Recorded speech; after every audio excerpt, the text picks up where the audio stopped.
All right, well, we're live now. So, all right. Sweet, send it. Yeah.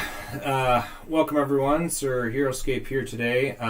Champions Circle League happened earlier today, and we had to postpone the finals event due to some scheduling issues. And so the last event, or the last game of the round, is being played right now. We're going to be live streaming it here for all of you to see.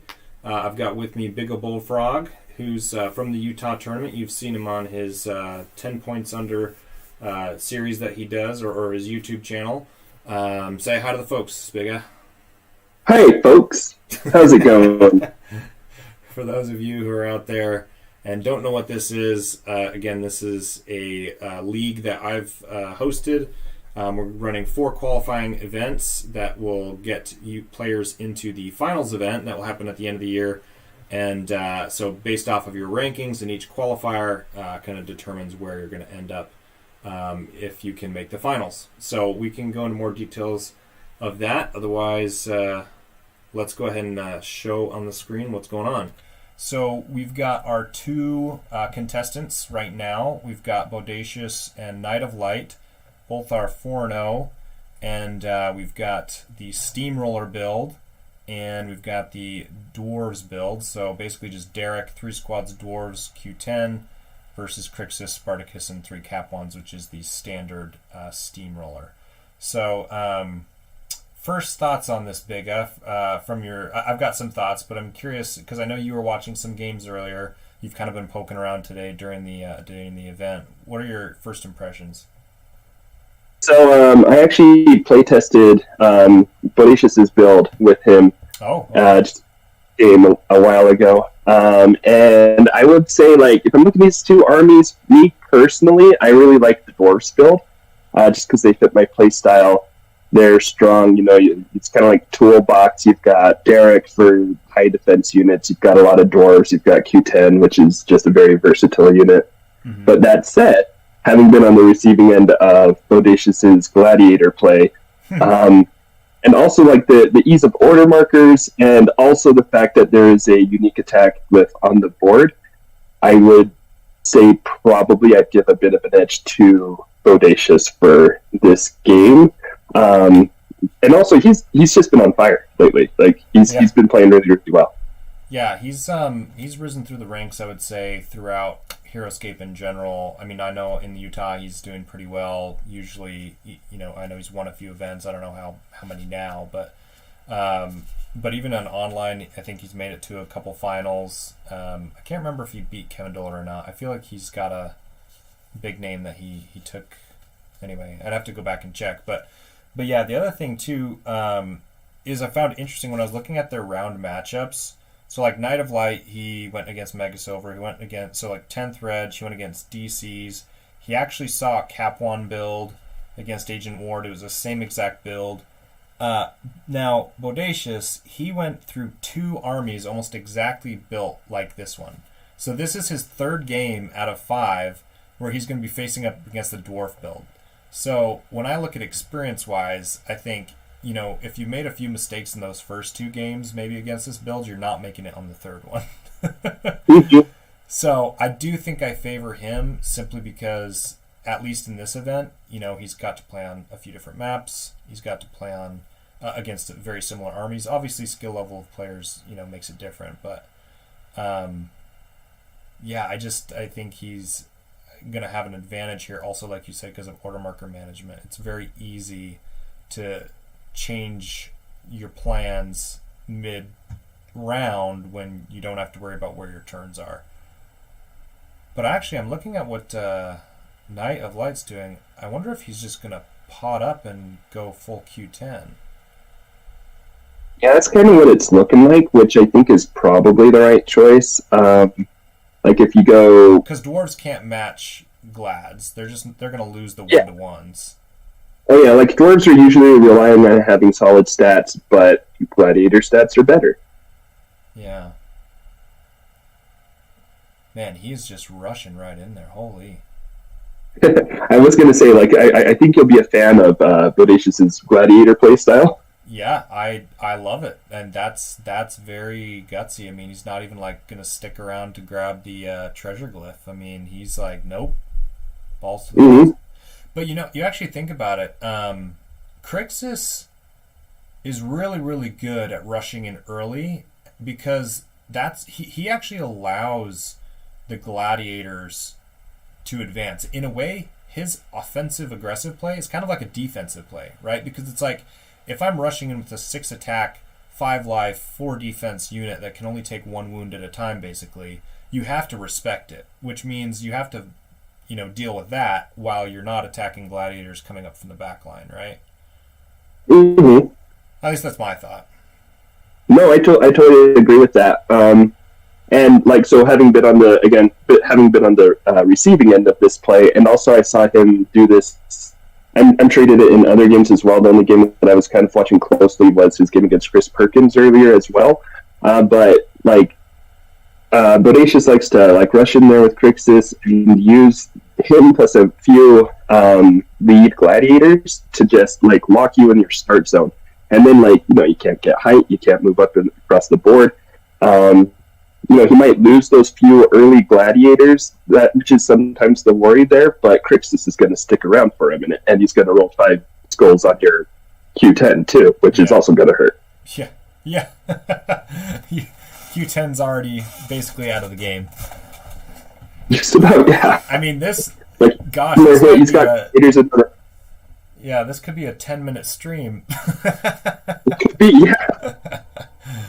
Holy, I mean, it doesn't help either that this map is, I wouldn't say it's tiny, it's just, it plays small. Yeah, it does play really slow, and I feel like it usually plays pretty defensively, at least in my games, with those, like, those 3 hexes that are pretty close to the start zone. But in this case, it's a great offensive place for Crixus. Yeah. Yeah, that's, he's already chewing through. I mean, you've got Knight of Light, who's literally going to be playing an uphill battle the rest of the way. Mm-hmm. Dang, he hasn't even lost a gladiator yet. Did I miss something? Has he even gotten attacks off yet? Has Knight of Light? Well, hang on. I know Q10 took 1 early pot shot, but yeah, that did not kill the gladiator. Crixus did take a wound from trying to pick up the treasure glyph, but he missed. Yeah. But yeah, that's Doors have only had 1 turn. What are we on? Turn 3 now? This is turn 1 of round 2. Okay, so I must admit, I feel like he should have had more dwarves developed. 3 squad. Maybe he did. Maybe he already lost I guess he's lost 3. Huh. Let's see. First round he had. Okay, his first turn was just developing Q10. And then it was an 8-range pot shot. Oh, okay, that makes sense. And so he didn't want to come out too much farther. Interesting. He had 3 order markers on him, so at least 2 turns. Okay, interesting. Which I think I kind of agree with the pot shot there, because you know that the gladiators are going to rush you anyway. But yeah, I don't know. Hindsight, I think having more turns with dwarves would be nice. I just never would have conceded putting Q10 on a low ground 3 hex that you could lose to the gladiators. Oh yeah, like they'll burn through. I mean, screening with dwarves, that's great against some armies in that situation, but gladiators where you can just punch through. Oh my gosh, 6. It's just merciless. Oh my gosh, I love the fact that a age-old classic gladiator steamroller is in the final round right here. Like, oh yeah. This is awesome. And so actually what's really, really cool is both armies are the most popular. Both of these armies were the most popular armies. So I think we had 3 or 4 dwarf builds, 3 or 4 dwarf builds, and 5 gladiator builds. All the same build. The 5 gladiator builds were all the same build. It was crazy. I couldn't believe it. I was like, wow, how interesting. And that both builds ended up being in the final too. Yeah, no, it was really cool, I think. Oh my gosh, skulls, dude. Holy. 3, Derek even hit twice, Jeez. And then for the 5 skull, he downed the hole. Oh my gosh. It is that kind of game, I tell you. Holy. Yeah, oh yeah.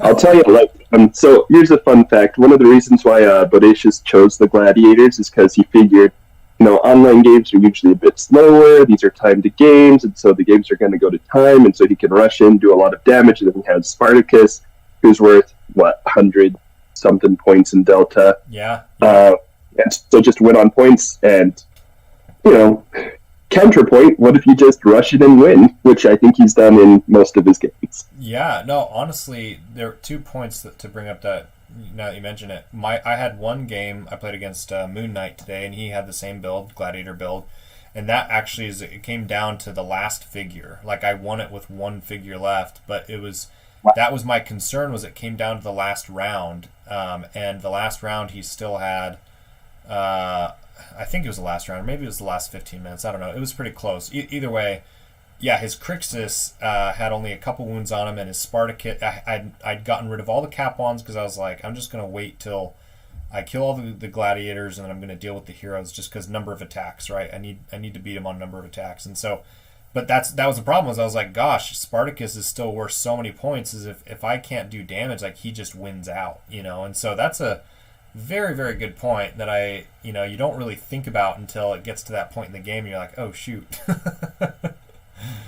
Right? Yeah.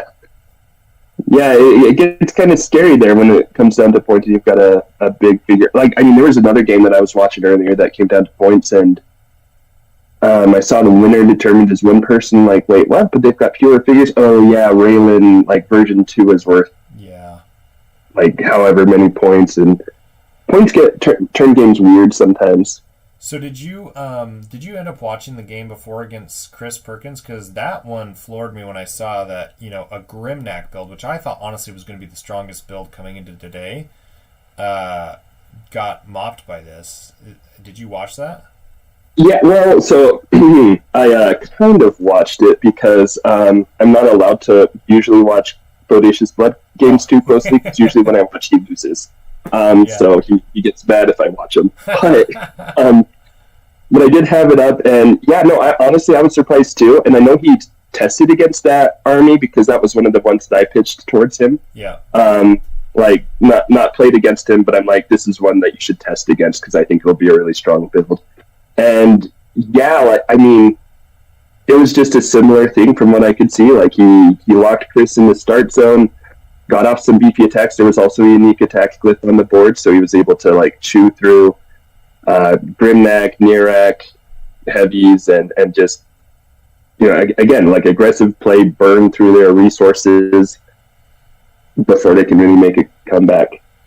Yeah, it's what I love too is it's like, there's so much about like in the game of HeroScape today, I feel like there's so many unique units with unique, like, synergistic abilities and special attacks and this play and counterplay.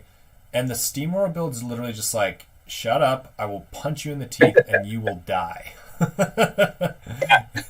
It's just like, stop moving, take a sword to the face. Like, stop disengaging, stop getting in your little, auras. Like, I will just throw so many dice, you can't do anything about it. Basically, it's like, you've got your cool tricks, and I've got dice. So it's you who wins. Yeah, exactly. Yeah, and it works really well because I was thinking about this earlier, and actually, so in the game that I played against Bodacious, I was playing like Mohicans, and I was like, okay, I'll just kind of play the range game. I'll kind of pick him off. I've got Raylan, so I just gotta be kind of smart about it. And then he rushes in, and I'm like, well, shoot.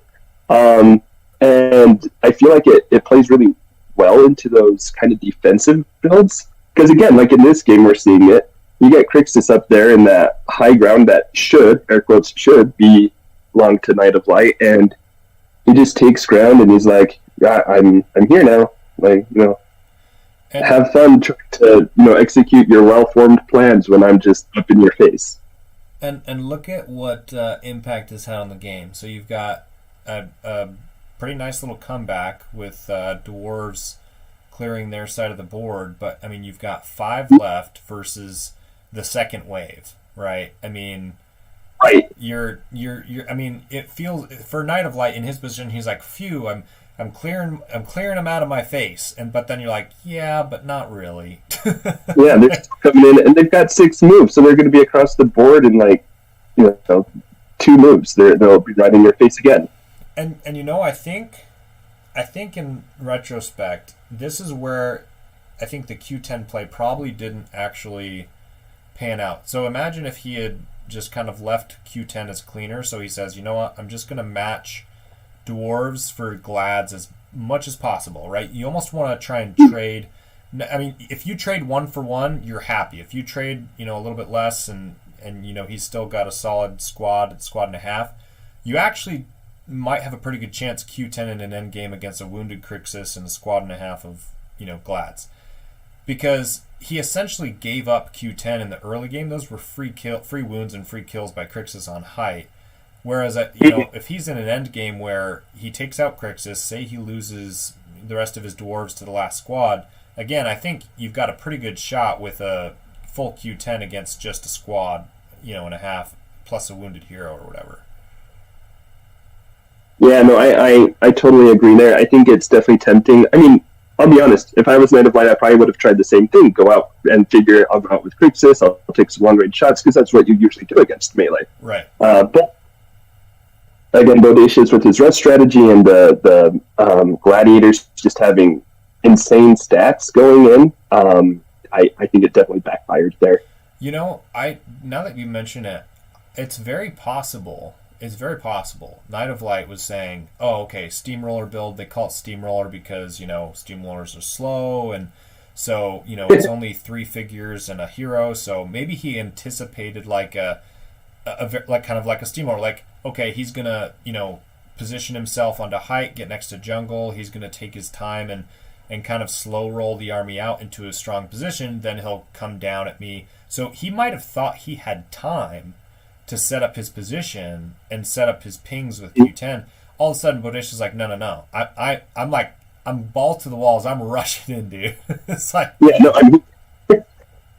well, it's like, so just a quick little bit on the game that's going on right now. So Crixus does finally fall. We saw some pretty insane defense rolls going through there, but he is gone. But we're still, like, numbers-wise, it's even-ish, but we still got Spartacus, so I don't think Bodacious is too worried. But then also, back to that point, so I talked with Bodacious again a bit about his build, and he's like, when he's playing Crixus is an assassin, and he sends in Crixus after one guy, in this case Q10. Yeah. And he's like, as long as he kill this one guy, then I'll have enough value that I can Spartacus isn't as worried about some axe grinders getting lucky against him as he is about trying to chase Q10 across the board. Yeah.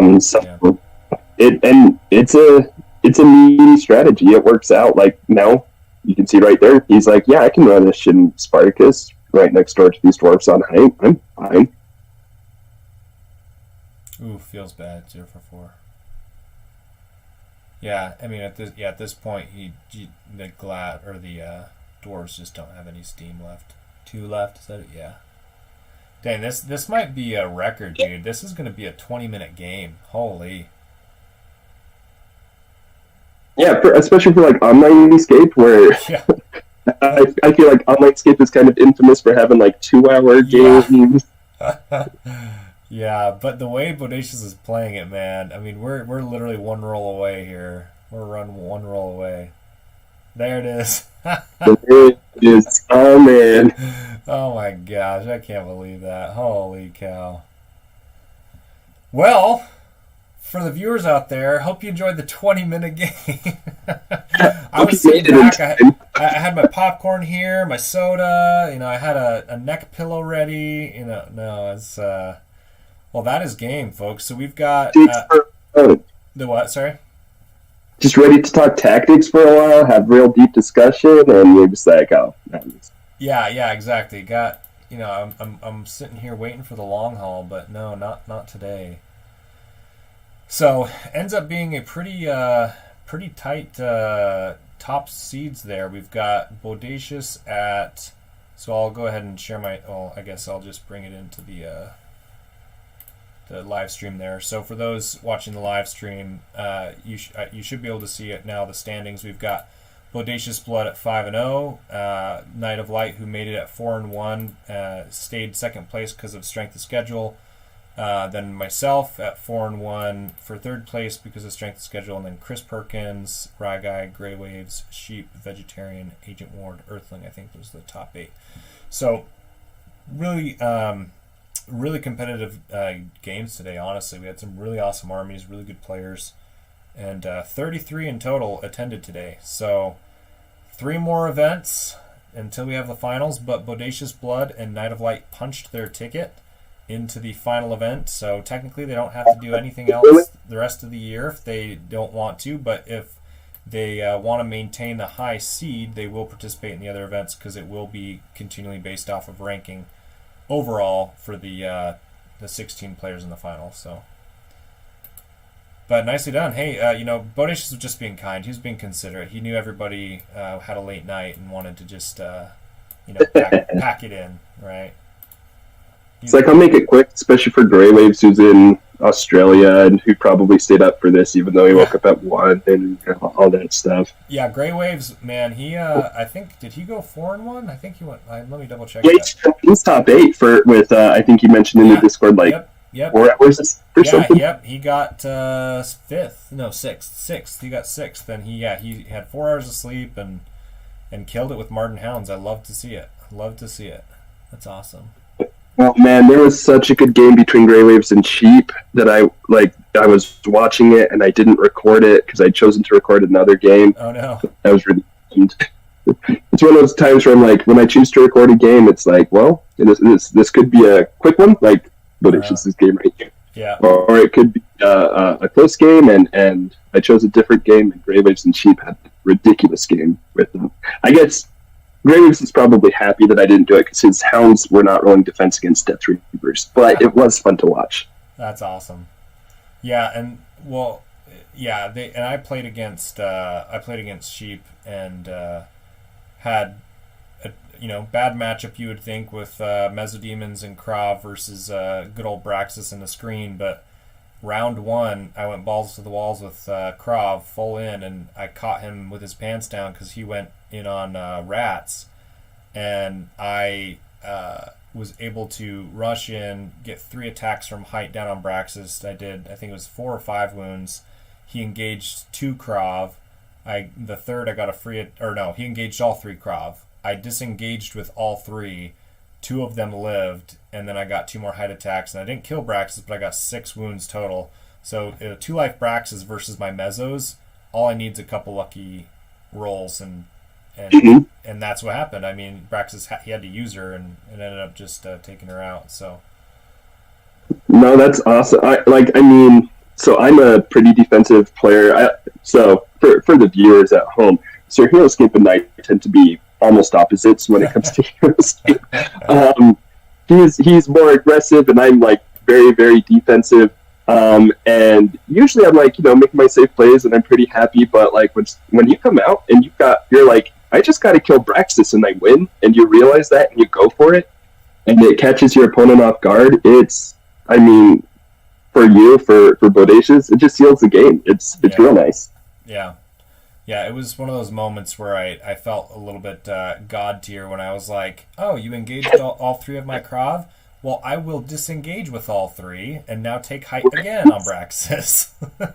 Right? It's like, what are you going to do? Sit there, shoot some rats, and let him move more? No way. Yeah, no, I'm disengaging, so let's see how that goes. And then it worked out. I got 2 of them that didn't take damage and got some more wounds, so... Well, I'll go ahead and close this up then. I've got to ping the top 8, make sure everyone's got the information they need for kind of what to expect in terms of prizes and stuff like that. So really appreciate you jumping on last minute, Bigga. It's always good to talk to you, and this was fun just kind of shooting the breeze while we watched a nice, quick steamroll.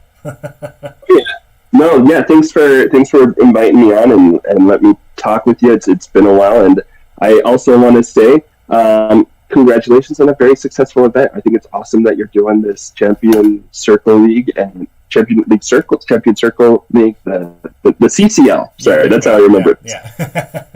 the CCL, I think it's an awesome opportunity for Heroescape as a whole, and I really enjoy the live events. Even though I wasn't playing today, even if I'm just watching and like kind of cycling through games, I think it's really good for the community. So hats off to you, sir. Yeah, thanks. I appreciate that. Yeah, it's a good turnout, and I'm excited to see how it grows from here. So, all right, well, we will close out to the viewers. Thank you guys for watching.